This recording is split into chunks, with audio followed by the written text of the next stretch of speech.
After assuming office for the third time, Prime Minister Narendra Modi will be making his first foreign visit, and it's to Italy as a guest of the G7 at the G7 summit. And to discuss a little more on what that really means for India, for Italy and for the G7, I'm being joined by the Ambassador of Italy to India, Ambassador Vincenzo De Luca. Thank you so much for joining us here on India Today. Let's begin with the importance of India at the G7.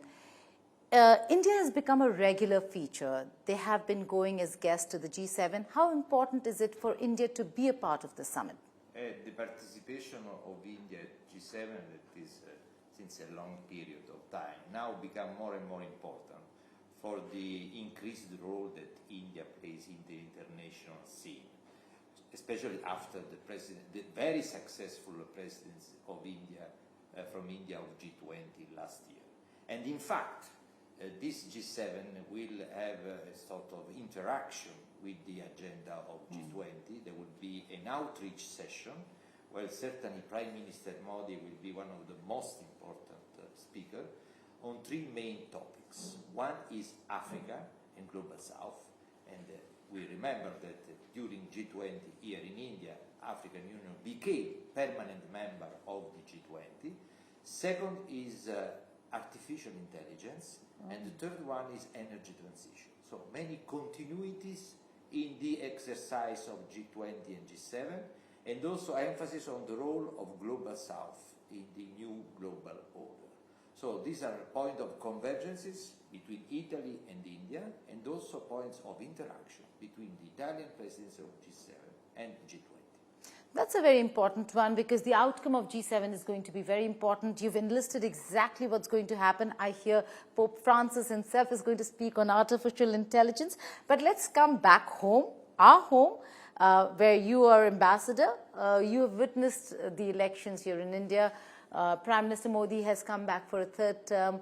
What are your observations of the election process, of Prime Minister Modi coming to power? And this is an NDA coalition we're talking about. First of all, I have to say that we congratulate with Prime Minister Modi for his third historical mandate. We congratulate the people of India for this big exercise of democracy with a very high tool participation, 66% of the votes, and also a dynamic between the majority and the opposition that is part of the democracy. So we are very happy, and happy to continue as Italy and the Italian government the very close collaboration between the two countries.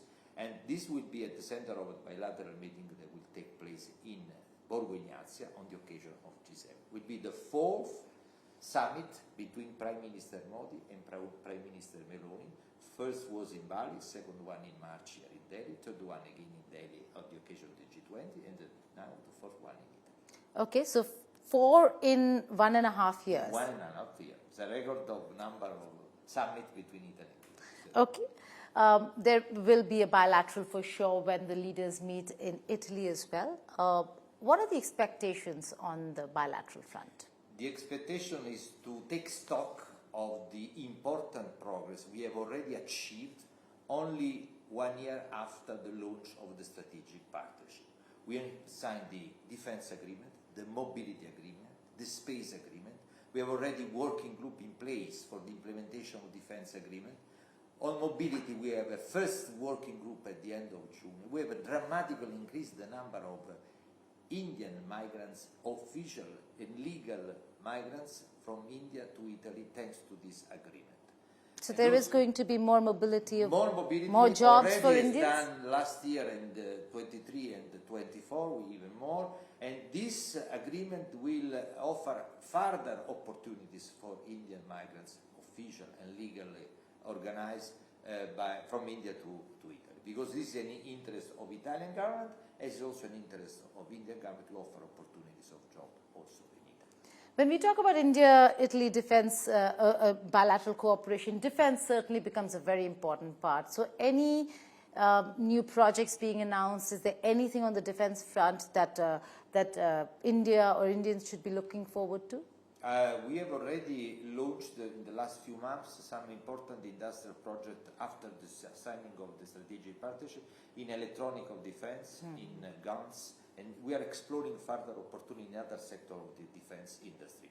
because our company now are more proactive to exploring all the opportunities to invest here in India, also in the framework of Invest India, make in India and Invest India.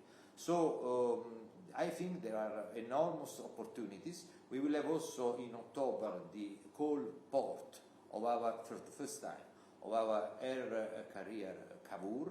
That will be a milestone in the collaboration between the two marines. So I think we have done a lot, and this further meeting will be an opportunity to endorse new projects, new activity, and new initiative in the coming months and years. So when is the port of call happening? Will be in Maharashtra in October. Oh, that's significant. That clearly shows how India and Italy, in terms of maritime security, in terms of security cooperation, is actually growing stronger. Apart from defense and mobility, we've spoken of that. Any other announcements that we can expect between the two leaders? Because they will be meeting. It's a special moment again. It's always special when the two leaders meet. Any big announcement? I cannot anticipate all the content of the summit, but certainly will be new progress, new advancement, new achievement, new progress, I repeat, in the pillars of the strategic partnership, either energy transition, cyber, space, and defense, certainly. Okay, and finally, zooming out a little from India, talking about the larger picture, European Union elections underway, and Italy has done splendidly well. Reports coming in that that Italy is kingmaker, that Prime Minister Meloni is going to be kingmaker in the EU elections. How do you see the elections panning out for Italy, and decisions that European Union will have to take in a time and period which is fraught with wars, conflicts, economic crisis? Yes, Italy has already played an important role in the last few years in the major decision of European Union, both in security, defense, but also in the economic field, and will play an even more important role in the coming mandate of the new Parliament of the European Union. Also because Italy is a founding country of the European Union, and the weight and the leadership of Prime Minister Modi is recognized in Europe. Right. So this is also the ambassador's almost last week or last few weeks in India. He's had a brilliant stint. He's engaged all walks of life. I've come to the embassy, seen how he's engaged. All the national days have everyone from the various political spectrum to the cultural spectrum to art, everything. You tell us, how has your experience been in India, and what is it that you're going to take from India? I have to tell you that in these very days I'm at the same time very happy and very sad. Very happy for what the achievements we have carried out in this 4 years and a half here in India, but also very happy of so many friends, because I think the main role that we as ambassadors have to play is really to create a condition of more friendship between the two countries, also at the level of people, of political actors, but also economic actors and cultural activities. We have done a lot on this. So happy for what we have done, also the elevation of the relationship between the two countries to a strategic partnership, and also to close relation between our two leaders.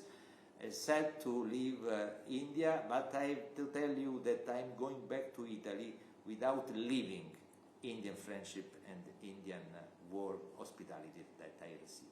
In all the places you traveled, or the food that you ate, anything that you really liked, a city that you really enjoyed? The site that I enjoyed most was Hampi in Karnataka. I'm from Karnataka. Oh, congratulations. The heritage, the history of India, and that is a very symbolic but very important site to understand part of the Indian history, part of course, but very well protected, very well promoted by the Indian government. This was during the G20 presidency, yes? No, it was after. It was after G20 presidency, you went to Hampi? Just for tourism. And is the food too spicy for you in India, or No, do you I enjoy? I like so much both food from southern India, like Yes. dosa, and from northern India, like biryani rice. And Oh, lovely. Okay, we will be missing you, Ambassador, sir. Under during his tenure, we have seen the elevation. We really have seen. There was a time that Italy-India relations did see a lot of trouble, and you actually were proved to be quite lucky because things changed drastically. I was very lucky. And I work with a fantastic team here in India, our embassy, our consulate general, and our institutions that are present here in India, and our companies. Very important. All right. On that note, thank you so much. Thank you for serving here in New Delhi and bringing about so much change in India-Italy relations. Thank you, Ambassador. That's Ambassador Vincenzo De Luca speaking to us, his farewell interview, but also a significant one because Prime Minister Modi is going for the G7, and it will be one of the last big bilaterals that he will be witnessing. It's under his ambassadorship. On that note, we're closing this conversation right here with video journalist Kirpal Singh in New Delhi, Geeta Mohan for India Today.